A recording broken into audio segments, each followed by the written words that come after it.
237 menit bagi Luka Kumik untuk gol perdananya bersama PSM Makassar.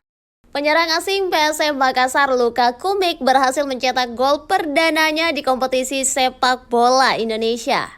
Pemain yang baru bergabung ke PSM Makassar di paruh kedua kompetisi BRI Super League 2025-2026 bisa dikatakan butuh waktu untuk mencetak gol perdananya.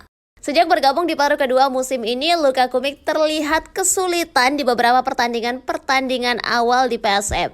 Terlihat juga beberapa kali ia bermain sebagai starter dan kerap juga memulai pertandingan dari bangku cadangan. Faktor rotasi yang silih berganti yang dilakukan pelatih PSM saat itu, Thomas Tuchel membuat sulit untuk memperlihatkan kualitasnya.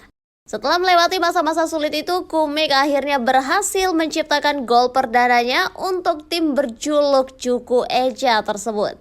Gol perdana ini diciptakan setelah menunggu lama hingga 8 laga dan angka menit bermainnya mencapai 237 menit. Karena itu, para supporter yang menaruh harapan besar ke pemain ini perlu bersabar menunggu performa dan gol sang penyerang. Harapan kedepannya di sisa laga kompetisi musim ini, penyerang asal Kroasia itu bisa diandalkan dengan gol-gol berikutnya usai gol perdana tersebut.